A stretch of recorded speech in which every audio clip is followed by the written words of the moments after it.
Ya, ia le tua nei tai au matango fie fifia fo ye fa talo fama fa felo yatu le pa ia mawalunga sio tato tunu I tupu matamali ya se ia ola fo ina ye tato fa na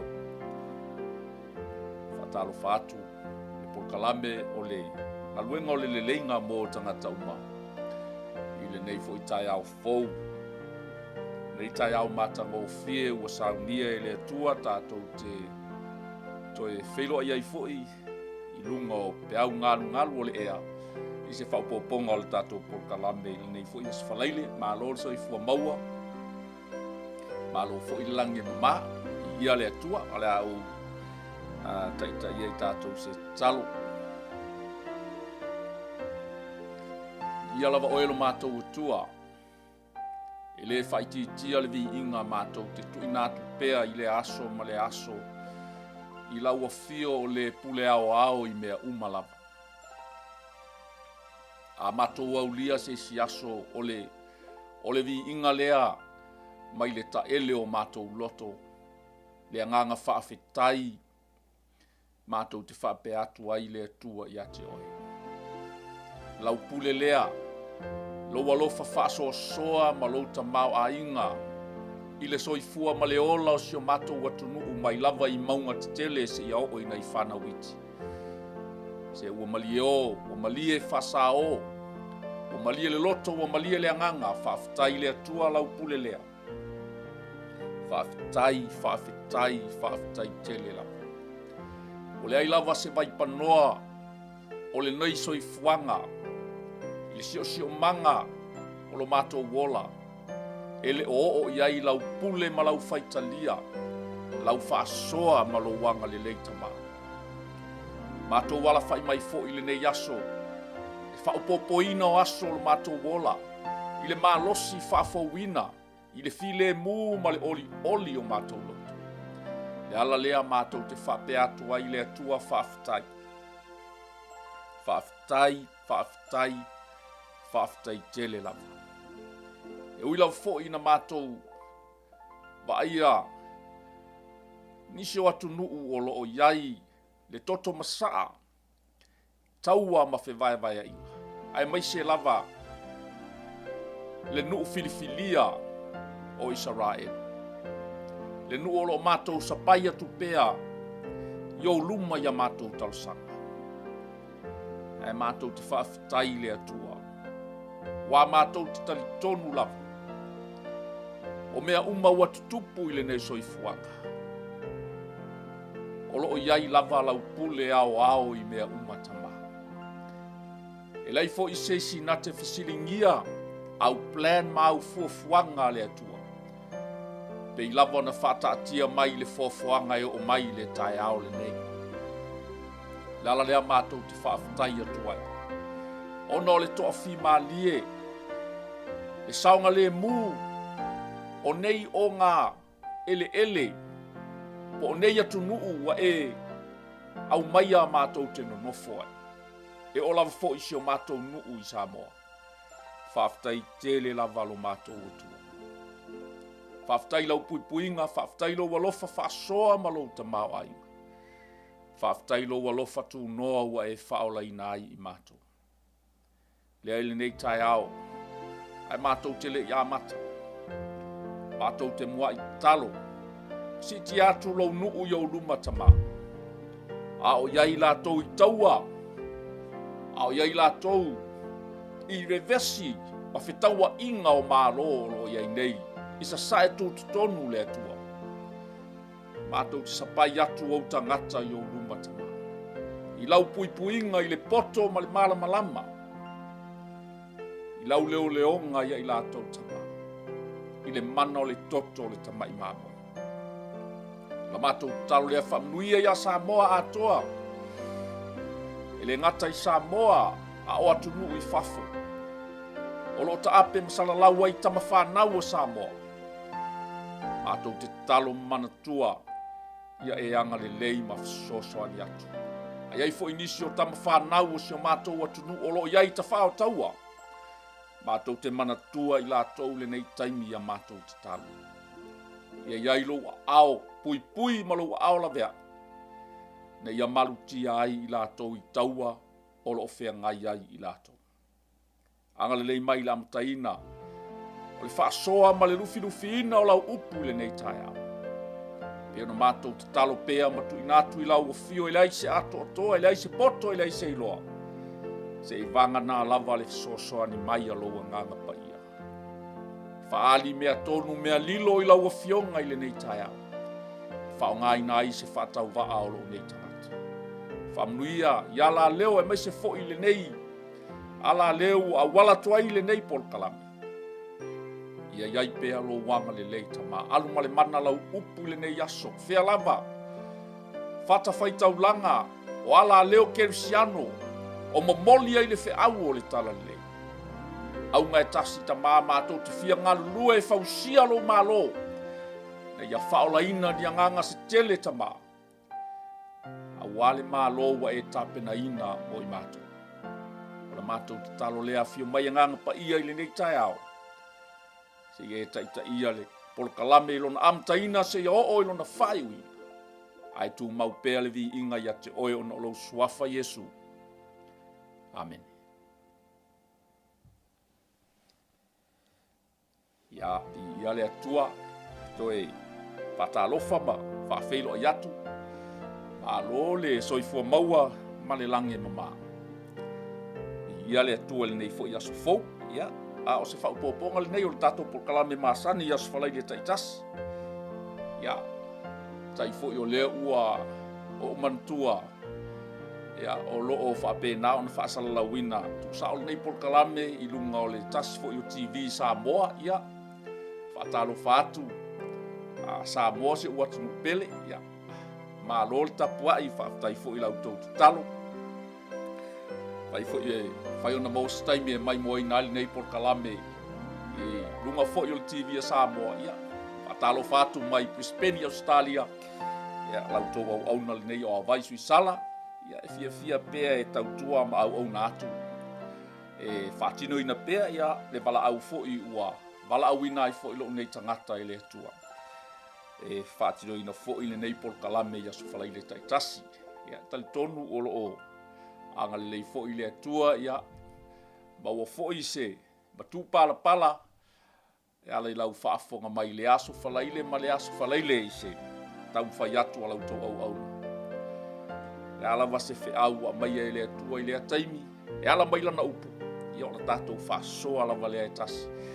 Tātou te nuti mea manongi whaatasi e tasi le aunga ma le wha moe. Na ia tāpena I na ai o tātou wola whaale anganga. Aua ne iai se si o tātou e whaatamala. A ia o le taimi e a fio mai ai le ali whaola o Keriso. A o lo tātou sāu ni uni pea ma tāpena pena. Kalami o le leinga mo tangata uma. O leo tātou iai tusi o Roma, whaua o mta upu e iwa pe ona, tu ua mai le nāwa yaso. Ia a whaisa e mai ua mai le nāwa yaso. O le aso whalaile ni te anei sa o tā ua ai, I lunga o lau whaasoa po o lunga o le nei por kalame. E le whainga tā I le atua. O na wha umatia I lātou, ua iai lunga lo na toa sa. Ma I lātou ua tatau o na wha umatia ai peita. O na o lea lofa wha pale o lea tua. Sa au ta uina tua I foi I le asfareile na tenei. E le whainga tā I lea tua o na destroy Iran. Pe whaleanga ina le atu nuu o Iran. O lo o whaasanga tau pea ma ua fausia ana mea tau wha niukilia. Ina ia wha umatia ai le nuu o le atua. Sa auta ua fo I nā vai aso. E ui lava I mea o lo tupu I to tonu o Israelu. E leo muta ai pe ua ave e sea ai le plan po polo misi a le atua I lona lava nuu. O lo tu mau pea folanga a le atua mo Israelu ma ona lava tangata. O se whamaro si au fo'i lea mo oe i lau whaafonga mai. Ina ia aua ne i ngalo i lau te talo. Le nuu filifilia o le atua.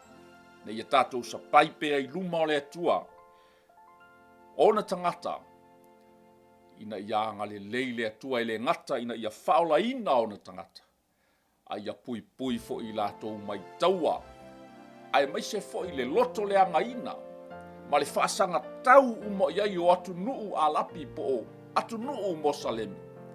I lātou o loo te te pea i le whaatua tuanga whakerisiano o Yesu Keriso o le alo o le atua i toatasi.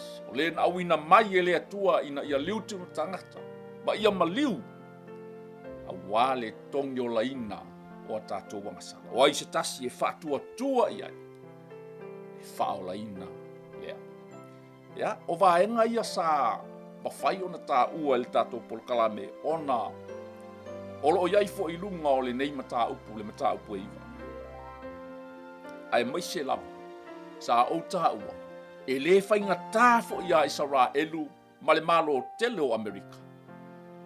Ona wha umatia Iran. Lea sa tātou tala noi les whalaile, ai astoa nai na soa i le waweao. Ai whaatau nuu loa. Leo so whainga lea Amerika ma Israelu. Ma wha umatia i loa. Le tai lea o Iran. Po Iran. Ai mai se fo inisi o lana leadership. I leo so whainga mua lava Israelu. Ba ua mauti noa i fo i. E le whainga tā ia Israelu. E le whainga tā i le atua o Israelu. Ona wha umatia fili o Israelu. A o loo tuuina pea ia i le awa noa e le atua. Se i o maia i lalo. Se i sala mō ai. Maliliu ese i mea le anga o loo la tōwhaia. Sa mose ua tunu pele. O le ala fua lava le e tasi. O le finangalo whaalia fo i leo le atua mō le lalolani. Ina ia sala mō tangata. Wa whaautu ina le tātou polkalame i le nei aso. Whaua wina le mta upo iwa al whai upe luasfun. Peo le tātou tā ua fo i nā vai aso. O lo iai le vaenga o le whai upe luasfun. O lo whamai le apostolo Paulo. O ai ea oe le Finau watu i le atua. O ai oe. O ai ea oe mau le tangata na whaia. E Finau watu wai i le atua o le na whaia oe mau. Maia lea, whasi whai tau po se vaenga o le whai upu. E lua se fulu o le mta upu eiva. E whai maau au o le tātou polkalame i le nei aso. Se tātou velo aso iai. Se o tātou talatala noa iai i le nei aso. E watu ai se manatu o le tātou polkalame. Ai mai se le fisosoani mai o le anganga paia. Se ilu i tauina ai i tātou. O ai ea i tātou. Tātou te whesilingi ai le pule tu tasi a le atua. O ai ea le tangata, o le na whaia e le atua. I lona whaatusa, e toi tū ai ma whaasino atu lona lima i le atua. Pei lava on moli maua iopu. Iopu. Ya, o le ala whaitauina mua le tusia iopu. E a matai tātou whaasoa. I le nei aso. O lea tātou tele i o i le i whai upu lea na ngata i tātou ai se i tau whaapula la i titi i tātou au tū le nei aso. Iopu, olona mata upu e whasefu. O isi au a fionga le atua na ave i a iopu. Ua tali mai pea le alii i a iopu ua whaapea mai. O le Finau ma le e ona le malosi umalava. Na te aoa i mai ea. Atone tau le maua le lei e le. A le latu i nā tuinunga le whaperitania. Then the Lord said to Job, do you still want to argue with the Almighty? You are God's greeting. But do you have the answer? E whaua upea ona e Finau ma le ona le malosi umalapa. Di ia le atua o se fesili. O le fesili o isi au afionga a le atua na ave ia iopu. Ai manaia i o le talia iopu. Le tangata. E Finau i le atua i nisi o taimi e saifo i le atua ona o lae ui ti ngā. Ti ngā o le tino. Ti ngā mamafatianga onga i mai o le tino. Wa tau le tonu ai fo i le manatu o stoi. Ona i le whaingo fie fo i taimi e ui ai tātou i whaingata. Pi o le ala lea e sai ai stoi ina. Le ala ua ave e le afionga le atua. Iopu e te Finau ea i le atua o le ou le malosi umalapa. Ma le tala o le tali lea iopu o lo mau e le mata upu e whāsu ma le lua. Ona tali atu leo iopu i le alii ua whape atu. Ua ou i loa. E le mawhai. Ua ou i loa e te mawhai a mea uma. E le mawhai fo i ona vao ia se mea e te fina ngalo iai. A wai ea le nei. Ua na whaapou li lungia lau pule ma le leiloa. A ua ou tautala atu ma lou le mawhau. O mea ua sili o na whaingatā i atea na ou leiloa lapa. Ameni. Ma mailitala iopu. Then Job replied to the Lord, I know that you can do anything, and no one can stop you. You ask, who is this that question my wisdom with such ignorance? It is I, and I was talking about things I knew nothing about. Things far too wonderful for me. Amen. Di ia le atua. Di ia le atua. Wai ea. Amen. Wai ea na te whaapou liulingia lau pule. A wai le aise mea e te le mawhai. Ona e whai. Ona i vaenga ia. Tau talatala ai. Le tato au tu o le nei aso. Wai ea se. E Finau watu i le nei atua. Pule la vale atu. Pei foi ona ia wha maa i le loto falao. I le amatanga. Ona o lona wha moe i ne ia wha lia ai. Lona matau tia ma lona siri ese. Mo le mau fo Isaia. Whāsu ma lima. Se i tātou. Anga ia tu e whaitau le tusi o Isaia. Ia ona wha wau ai leo le tātou. Ta upu le nei aso. Isaia lona mata upu e whāsu lima al whai upu e iwa. Ia le atua.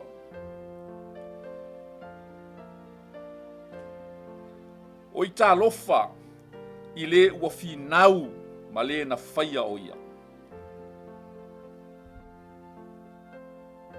O le tae ngā ipu, i tae ngā ipu o le ele.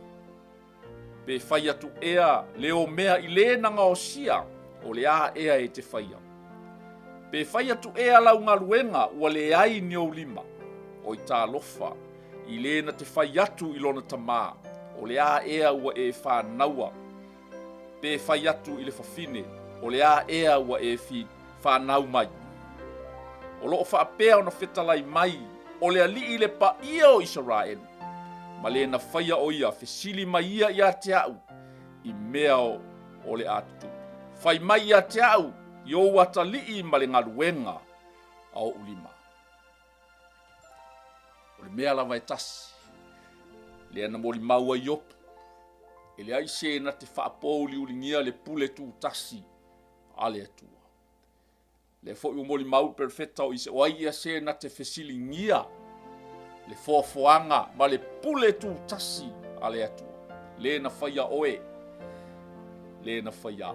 Ma le tato au tu o le nei aso. Wai ea oe o le Finau watu i le atu. Amene. Fai foi o le nā lava. Fai lava le lua Finaunga ma le atua. Ma le anganga o le atua. I le mea e tatau o na fai. I le fai unga e tatau o na fai. Te mana o e lu i tau. Ma wha manatu ia te oe Samoa se uatu nupele. Tai o Samoa. E o loo whea ngai ma wha masinonga Samoa. E o loo tutu mai le foe i matanga luenga, ma so se ofisa, ma so se tangata anu o Samoa e maua mai le nei whaasoa ma le nei porkala. Te mana o elu i tau, wha manatu ia i tātou le nei lava aso, e le ai se tasi e tū ma Finau watu i le atua. E le ai se tasi na te whesilingia le pule ao a le atua. Vi ia le atua. Vea le upu a le atua i le nei aso. A vea le finangalo a lofa o le atua. O whapena. O na fola ina i le nei aso. Ina ia tātou i loa ai o na whaamawalalo. Ina ia aua aine i tātou mimilo. Pe tātou te tāo fia. Le mea tonu o finangalo i ai le atua. E ta tau na whaai loa mo Samoa. E o lava fo ia i mātou, o le o loo, a o ina ma fola ina le upu a le atua. E le ma fai fo i o na mātou tau ma fai e whaase se, pe mi milo le upu a le atua, ina ia whaafia fia ai ni tangata. Ona o le musu, le ia whaina loto tangata. Le ai e momoli sa o lava, le fina ngalo le atua. A wai le ai sesio tātou e mawhai, ona whaase ina, e le ai se tasio i tātou e tatau, ona mi milo ina, pe whaase se ina, le fina ngalo tu tasi a le atua, o lo i tu tonu o lana upu, po le a fionga lea a le atua. A wā le upu o le pelu e whaatau ma ai ona i tu, e alu atu ina, a whaina i oe, a whaasanga mai fo i tua nei. E whape nā fo i ona lavelawea ai i mātou, o ina le upu a le atua. O lona winga e le pito tasi, le pelu a le atua. Le ango le pelu e whaatau ma ai ona i tu. O le pelu e whaatau ma ai ona i tu uma.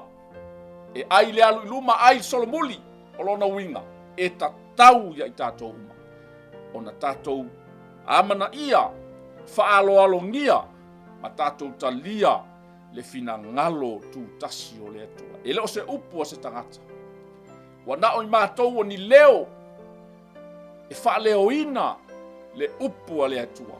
A o le upu lava, o le fina ngalo tu tasi lea o le atua. A whai o leo o whitalai, a whai o leo o wha manino e le apostolo. I le nei aso e mai se fo i perofeta a le atua. E lei se tasi na te wha apoli o lingia, le pule tu tasi a le atua. Le ale wingo le name. E lei se tasi na te mimilo ina le fina ngalo o le atua. Le se tasi e mwhai ona Yesuia polo kalame ma whai unga whai a le atua. E tusa lava ma lana fionga paia. Wha manuia le atua Samoa se uatunu pele i le nei aso. Ai ole a tātou wha au loa le tātou tusi. Pe ona tu ua mai ai le nā mai aso. I vaenga lea ua o iai. E whai upu e luas fulmaleiva sa whaangatai nā il tātou mta upu le nā vai aso. Ia leo tātou a mata. O tātou toi fo ila i titi atu le whai upu e sumaleiva o nei tā ua nei vaenga. E toi fia talatala noa iai le nei aso. Vi ia le atua.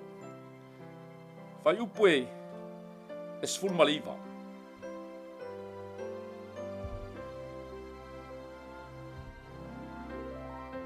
A nei e te whai mai i a te au. Pese ale mea e a oai mai ai pēa ia. A wā oai se ua te e atu i lona finangalo. So ia. O oe le tangata. Oai e a oe o le fina watu i le atua. E whai atu e ale mea na whaia i le na whaia o ia. Se a ea ua e whaia ia u whapea. Vi ia le atua. O le whaipu o mea, o le pule ea o ia i o mea. E whai ai le palunga e tasi, o le tasi ipu o le mea lelei. A o le tasi o le mea whatau waa.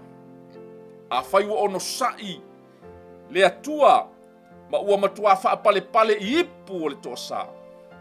Ua whatatau ina i le malaia, ina ua fina ngalo o ia e whaali mai ai, lona toa sa. Ma whailoa mai ai lona mana.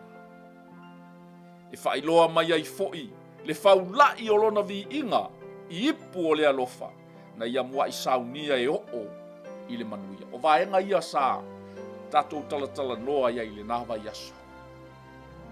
A o loo toe faitauina e whaamanino a tili ai le au o le tatou polokalame i le nei aso. E le ai se tasi o i tatou e toe fesilingia le pule tu tasi a le atua. E le ai fo i se tasi o i tatou e mawhai ona ia toe fesuia ina le fina ngalo o le atua. Ua whaalia i lana upu. Vi ia le atua. Ai ole a tatou wa ngai loa i whai upu ia sa whaangata le nawa iasu. Le tatou polokalame. Toe fia whaitauina lava le whai upu le sa whaangata. Awa e wha uma e ia le mea na wha sa-sa-aina i le ami o tonu. E wha sa-sa-aina i le alii o na whaia o le mea i le nu. Pei o na whai mai foi i saia na mua. Ana le wha atotoe ina e le alii o sa paota ni Finau mo i tātou. Po ua avea i tātou e pei o sotoma. Ma wha tatauina i tātou i ako molo. O loo matua whaamanino i le apostolo i mata upu ia o loo tātou iai le taimi. Nei le manuia atali ma le whaamoe tu pito o le atua le tama. Na awina mai ai keriso ina ia tātou whaatua tua ia. Aisea, ona o le manuia atali o loo whaatali mai. Ona o le whaamoe ua tā pena e le atua mo lana whanau. E ua tau whanauina. E ua taita ia i le anganga o le atua. E ua tau suliina. E ua tau usoina matua whawhine o keriso. Vi ia le atua. Lea fo ua o mai le nei whaasoa o le alofa o le atua inu ese. Ma ua whapena. Ona ta ua ai tātou i tonu o le nei li o le au filifilia. Ina ua tātou tali tonu ma whaatua tua i le atua. Whamalitala i saia ai ana le ai di isa la elu e whaato toe mai. Ua le ai lava se senga o le nu o le atua ma so toma ma ko molo peo na wha umatia i le afi ma le te yo.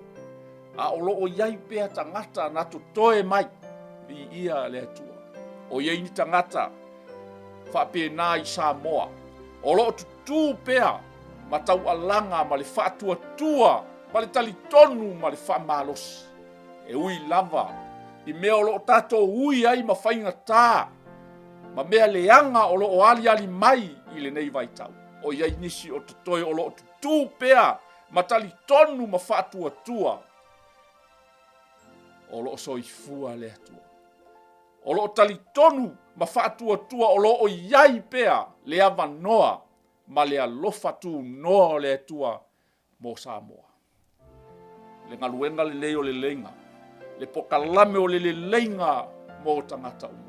E tau alanga pea yaso uma. I vai yaso uma. E tau atu pea le leife au o le tala le lei. Ina ia tatou whaatua tua pea i akeriso. Ina ia tu mau pea lo tatou tali tonu ma le whaatua tua. Aua ne i fesui ia lo tatou tali tonunga. Ia tatou tu mau pea ma le whaangai e tia. E tasi lo tatou tali tonunga. E tasi le ala tatou te sao atuai. E tasi le ala e mawhai ai on toe wha le leia i tatou ma le atua. Ua na o le maliu o keriso. Ua na o le maliu ma le toe tu o keriso. O lo o maua ai lo ta wha moe i le nei whaolatanga. I ia le atua. I ia le atua. I ia le atua. Whamai ia. Po ua avea i tātou e pei o so toma. Ma whaatatauina i tātou iako molo. O le upu lea. A le pelofeta o Isaia na ave ia Israel. Whamai e ui lava. Ina whaatusaina le toa telo le nuu. Pei o le one o le matawhapa. Ma pei o fetu o le langi. Lona toa tele. A ua whaasaoina lava ona o i lātou. Na to toe mai. The remnant. Po i lātou na tu mau pea. Ma whaatua tua pea. E le i fesui ia o lātou talitonunga. Ina ua whaatawhea i nuu. sa whapena o na whaatawhea iai, pei o Papelonia, a ele I o ma ave ese ai, ele I whaangalo ai lo latou atua, na tūmau pea lo latou whātua tua, I le atua o Abraham, le atua Iakopo, le atua o Isaako, o le atua fo I le nao Israel, o le atua lava fo I le nao wa tali tonu iai, ma whātua tua iai Samoa, vi ia le atua. Whaua wina le tātou tusi, vi ia le atua. O le vaenga la le ua, whapena o no o iai tātou, le whai upu le tolu se fulu. O I le olo o whaulu talaina I le wha Samoa, o le tatalo a Paulu, mo Israel.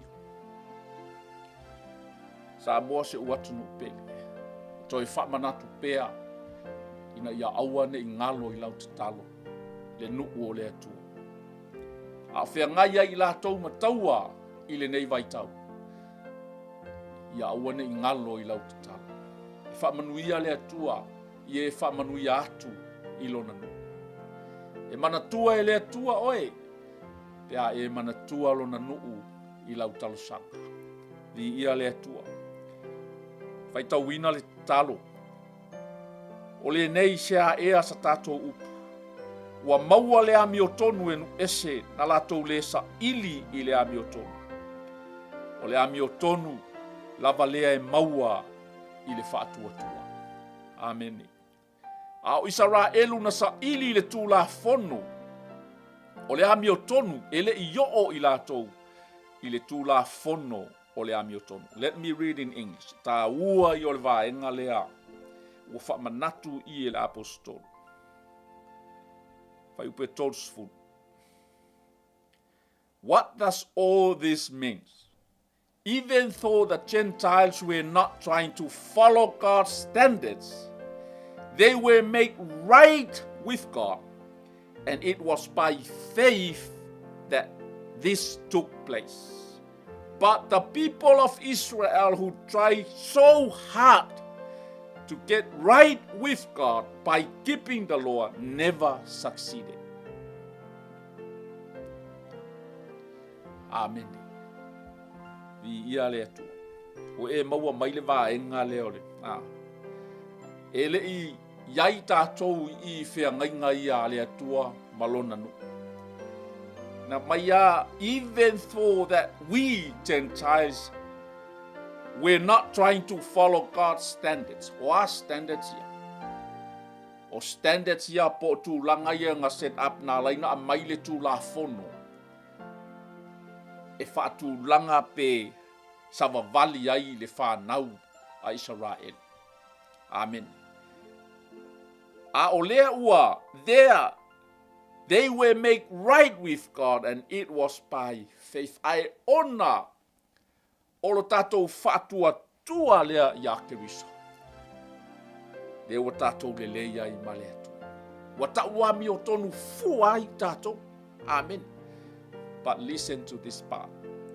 But the people of Israel who try so hard to get right with God by keeping the law never succeeded. O le mafua anga fo ilea. E te fiu ai e tausi le tū la fono. E tasi o se fulu. He will never succeed. Aisea, langa na feia lai foi. Le whanau a Israel po le nuu whiriwhiria o le atua. But they try so hard. Amen. O lona winga ea e le tatau o na tātou tausia le tūlafo. No. Tātou te tausia le tūlafono, tātou te savavali I le tūlafono. Ai le o le tūlafono lea e whaola ina ai I tātou. Manino le tala le apostolo. And it was by faith that this took place. O le mele ua took place po le mele ua tupu. Ua ta ua mi o tonu ina I tātou.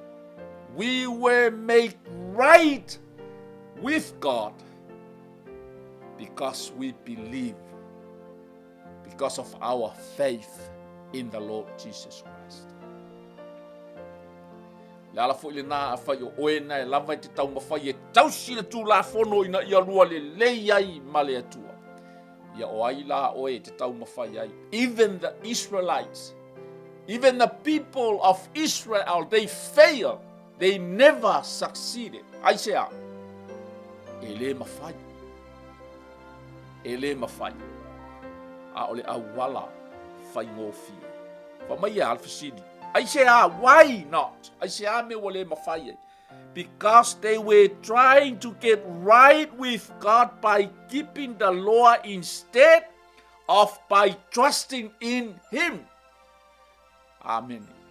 I say, ta'ua mioton wina ilato. Lana fo walato manatu o lo tau sia o le tu la fono e ta'ua mioton wina ai oe. No. Instead, walato manatu o lo tau sia o le tulafono e tasi o se fulu e ta'ua mi o tonu ai pe le lei ai o e male atua. No. It is trusting God and God alone. Wana o lo fa'atua tua matali tonu i le ali'i o Yesu Keriso. O lena tongi o la ina i tato. They stumble over the great rock in their path. God warned them of this in the scriptures when He said, I am placing a stone in Jerusalem that makes people stumble, a rock that makes them fall, but anyone who trusts in Him, in Jesus, will never be disgraced. I so say tasi e whātua ia ke riso le alo e toa tasi o le atua. E le whamaina o ia. I ia le atua. Manino le. So se tasi. So se tasi. Amene. Sa moa i le nei tae au. So se tasi. E whātua i le nei suafa. So se tasi e tali tonu iai. I le mea na whaia ke riso. Whātua i lona maliu. Whātua i le mana o lona toto na whamalingi ina i lunga o Kalivaria. E te mamā ma e mā ngalo ai. Amen. Lea lofa whaapale pale lea o le atua. O lo au mai ai pea le awa noa. Mo oe sa moa. Se o watu nupele. Di ia le atua. Le mata upu lea la so o tuai. Ona o le tātou taimu. Tātou te pā ia i le vai asu fōu. Mai il tala le apostolo. Lona fai upu. Tā upu se fulu. A lona fai upu e iwa. A fai e te tau tino i lo ngutu. Di ia le atua. A whai e te tau tino i lo ngutu. I le ali'i o Yesu. Ma e tali tonu i lo loto ua toe whaatuina mai o ia e le atua na ye uauti. Whaola ina i oe. Amen. Whamai a. O le papa na whaatuina i Jerusalem. E avea ma papa e tau teva ai tangata. Stample. Aia, whamai na avea ma maa au pito alunga. A whai e te tali tonu ma e whātua i ai. Te whātua ma e tali tonu i lo loto. Na toi whātu mai o ia e le atua na ye wot. E te whaola ina ai. Awa o le loto e te tali tonu ai. E o mai ai le amiotonu. Le amiotonu lea sa tausa ili ma le malosi. E Israelu e ale le tausinga o le tūlafono. Ai lo le ala le nā le atua. I say, they never succeeded, even though they were trying so hard. E ui lava ina lato tau mawhai ma le malosi. E tausi ai le tūlafono. Ai le imawhai. Langa o le ala o le atua, e le o ala na o le tangata. O ai fo i tā ua ta te whesiringia ai, le fina ngalo o le atua. Pei o le tatou autua. A fai o le ala fua le ua whaataatia mai e le atua. A fai o le ala le o le fina ngalo a lofa o le atua. Mo le lalo langi atoa. Ma Samoa atoa. O lo whaatua tua i a Keriso. Na paule na o le ala. For I am the way, the truth, and life. E lei se tasi al watu i le tama. Pe a le ui mai i atia. Awa o le loto e tali tonu ai. E o mai ai le ami o tonu. A o le ngutu e tau tino ai. E o mai ai le ola. E mana o mia. Ona e tali tonu i lo loto. Ma fai se tau tinonga i lo fofonga po lo ngutu. Vi ia le atua. E le mawhai ona e whaatua tua ngu. E le mawhai ona e whaatua tua na ona e mawhau iai. You need to confess with your mouth. E te tali tonu i lo loto. That's all we need. Just to believe in our heart. Amen. Tātou te le tau whaia se ngā luenga. Tātou te le tau sia le tū la whono. Ina ia tau ami o tonu ina hai i tātou. Tātou te le tau tutongia se tau a uma. Ona tutongia ke riso. E ala ilona maliu whaalawa au i lunga o Kalevaria. Na malingi ai lona toto. Ai whamai ea. Na o lou tau tino lava. I lou mutu. E o mai ai le ola. Ma e tali tonu ma le whaatua tua i lou loto ato. Na maliu ke riso moe. I ia le atua. O ai tā ua. Tā te whisilingi ai. Le pule tu tasi a le atua. E pule ao le atua i mea. E pule ao le atua i lou soifua. Ma lo uola. E pule fo i le atua. I le awala e whaaola i nai. I tātou. A whai o le ala fua le ua whatatia mai e le atua tātou te ui atuai. I le manuia ma le ola e whaavavau a tā pena mo i tātou. O le ala lava lea e mawhai o na tā ui ai. A whai wa e tali tonu i le nei tae au. I lo loto whaatua tua. Na maliu ke riso mo oe. Na toe tū mai oia i le mana o le atua. Toe lava o lou tau tino i lo ngutu. Na ua e tali tonu. Toe o lau tau tinonga e te tau tino tuai. I le atua. Le meua e tali tonu iai. Mailo le apostolo. O na whaola ina ai le oe. Whamanuia le atua Samoa. Tali tonu ne ia oa onga e leo ni ia oa onga fou. Ai mo oe le nā. O loo maua mai lo ua manoa e te whaafonga fonga mai ai. I le nei tai au. Ia whamanuia atu le atua i lo loto. Ia anga le atu le nganga o le atua.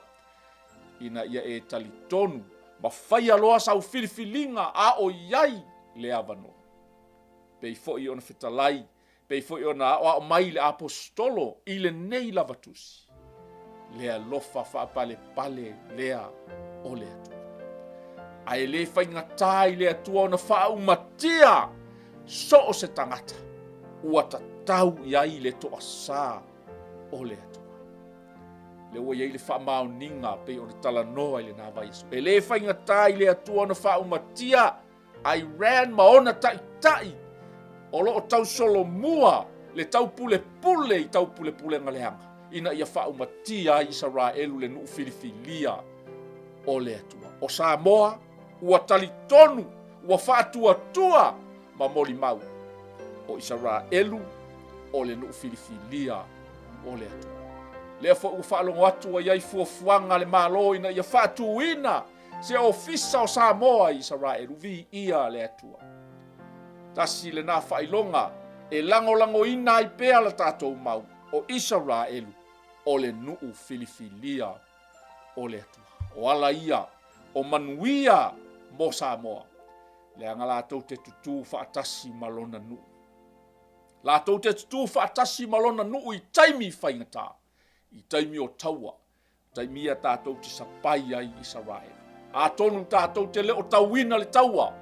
A o le taua whaaleanganga o lo tātou taua lea o lo tātou tau o tuani. Ta mā whaafitai. Ia vi ia oe le nei tai ao. Whaafitai lau upu. Whaafitai lo wawa o mai le atua o whaamautu ina ai lo mātou tali tonu pea. O isa rā elu o le nuu filifilia o le atua. O le atua o isa rā elu o le atua fo ilena. O lo whaavai ai Samoa si o mātou watu nuu pea. Mātou te tutu ai nei taimi. Mātou te sapai pea. Mata talo ia e whamanuia ia Israel. O ana vai ngā au maona taita. Ia iai o manuia malau pui puinga ta mai lunga o lomu. Talo le nei tai ao lau upu a fola fola ina. O ai se tasi o whaalongolongo mai le nei tai ao ele i whaia sana filifilinga. Ele i tali tonu lava ilona loto. I le ngaluenga tu tasi ma le whaola tanga na e saunia. O te talo i le nei tai ao ngalue atu le mana o loa nganga pa ia. Ina ia whaamauti noa matali tonu ai le loto. Ma whai se tauti nonga i le nei tai ao. A whai o oele nā, o loo tala noa atu i le upo le atua i le nei tai ao. O na e muli muli mai le i upo le nei te talo. Tali tonu i lo loto, tau tino i lo ngutu. E whaola i nai oe. Ta mā, whaafitai lau upu. Wa o whaalongolongo i le nei tai ao ma le tutoa. Ma le mauti noa o au o le tangata angasara. O te le i whaia lava se filifilinga, o te le i tali tonu lava. I le taulanga na e saunia moa. A o le nei tai ao. Wa o tau tino i lo ngutu. Wa o tali tonu i lo loto na e maliu moa. Na to e whaatu ina fo i oe i le mana o le atua. A fio maia i lo nei o langa. O te talia ina oe. E avea mali i ma whaola i lo o langa. Whaafitai Yesu. Ua o whaola ina i lo walo whatu moa. Amen.